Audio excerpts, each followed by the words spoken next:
3, 2, 1. Hello, everybody, and welcome to another episode of the airing of Grievances. I'm Eric Raymer, and normally you'd be expecting to see Robert Grieve sitting right here. However, Rob is out and about. He's been in Pennsylvania with the CIC conference and the SCRS, the Society of Collision Repair Specialists, all week. And so you get me today, and I'm going to bring to you two stories that are closely interrelated that we want to talk about because it is the very tip of the iceberg that is actually coming to make a major difference in the world in which we live here in the coming years. This is an article that Carol Grieve, Rob's wife, posted online, and I found it very interesting. The headline is, Florida Family Drives into Electric Car Problem. A replacement battery costs more than the vehicle itself. For all those of you who are thinking about getting your next vehicle as an electric vehicle, buyer beware. There are some issues that are happening. This is again one of these headline type situations, but we can expect the headlines to become common everyday occurrences as time goes on. It says a family in Florida drove into a major problem after buying a used electric vehicle. The replacement battery for their dead car wound up costing more than the used car was purchased for. Let's unpack this. Avery Sawinski is a 17-year-old whose parents spent $11,000 on a used Ford Focus electric car, which is a 2014 model and had about 60,000 miles when it was bought. Okay, now this is 2022 when we're doing this report, and so we can assume that is fairly current news. And let's just say that happened in 2022. So we're looking at a car that is about 8 years old, has 60,000 miles on it. And by the way, 8 years and 60,000 miles sounds like a good deal, right? For $11,000? That sounds like a great deal. Teenager had the car for about 6 months. Everything was great until it wasn't. 6 months into the relationship, the car decided, nope, I've done enough. The battery, I should say. The battery decided, I've had enough, that's all I can do, and I can't do no more. And that led them to going to the dealership, the Ford dealership, and saying, hey, what do we do here?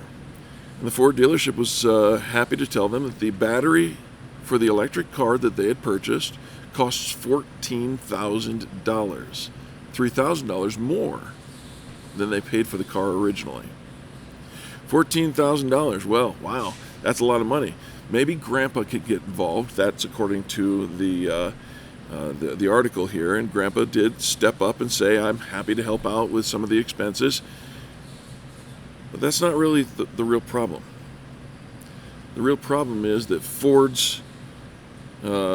Ford dealership, the Ford manufacturing, stopped making those cars. They're not making them anymore. And because of that, it's not Ford's problem. That's it's just kind of the life cycle of the car is over. But because of that, I'm going to start that over. Chop, chop, chop, chop, chop, chop, chop.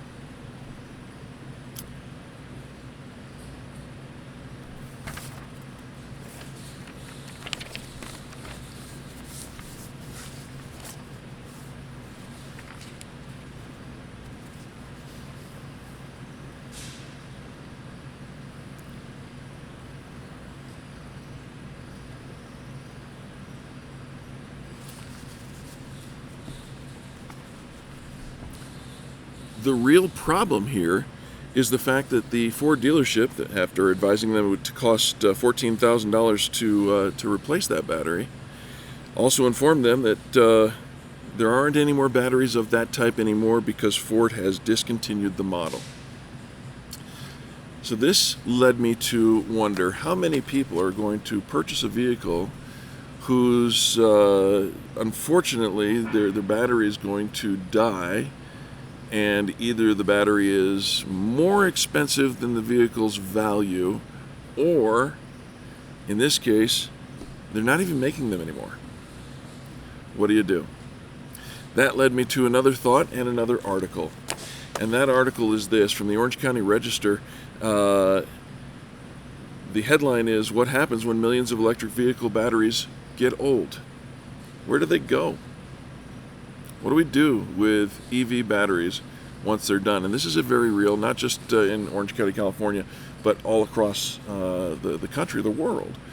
How are we going to dispose of these batteries? And this, again, of course, is from the Orange County Register. It says, as California accelerates its push towards 100% zero-emission new car sales by 2035, hundreds of thousands of electric vehicles whose batteries will be finishing their freeway lives don't know where to go when it's done. Currently, many of the massive used batteries, in this case it cites Tesla's version weighs about 900 pounds, appear to be stockpiled in hopes of greater reuse and recycling markets. We'll talk about that in just a moment. But eventually those batteries, along with the toxic chemicals that can leach out of them, could end up in a hazardous waste landfill.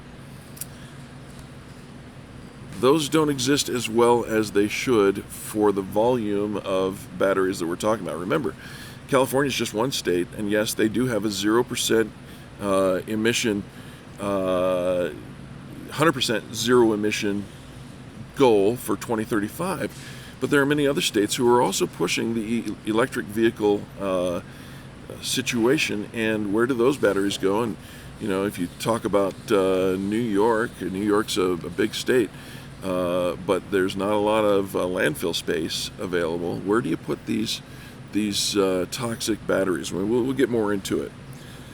It says there are no EV battery recycling plants in California and only 5 up and running nationwide, according to Cal EPA. That's the California State Environmental Protection Agency. That's despite the fact that used lithium-ion batteries contain valuable minerals that otherwise must be mined from the earth, and those are mostly now coming from overseas markets. So, the quote by Zora Chung out of Signal Hills Rejoule Incorporated says, there still aren't enough people who understand retired batteries well enough to responsibly handle them. Ultimately, we need more education and to have an efficient marketplace to redeploy those batteries into a second life application. So, how do you repurpose one of these batteries? If it's not good for a car, what is it good for? Well, according to Rejoule, they're saying that they're trying to use these to hold solar energy during days, and so that batteries could hold the energy so that they could be used during days that the sun isn't shining as brightly. So it says here, thanks to the progressive environmental policies, California currently accounts for 42% of the nation's electric vehicles, and for several years, state legislators have recognized the potential toxic consequences posed by battery-powered vehicles. So they're considering putting these things in storage and then using them for solar, though there is an obstacle course ahead. It says this. One more thing that they said about this idea of storing and whatnot. He says, I think the policies would actually solve the problem didn't garner a consensus in the California legislature. So again, this is an issue of education and trying to find solutions to a very serious growing problem. The obstacle course state was home to 636,000 light-duty zero-emission vehicles by the end of 2020. The tally by the California Energy Commission includes 369,000 electric vehicles, 259,000 plug-in hybrids, and 7,000 fuel cell vehicles. Yet that only accounts for 2.3% of all of California's light-duty vehicles. Remember, by 2035, that's just in a few short years, they are expecting 100% elimination of combustion engine sales. Okay? The number needs to grow quickly if California is to reach that 100% zero-emission light new vehicle sales. And in 2019, before the pandemic dampened the new car availability, 2 million new cars were sold in the state.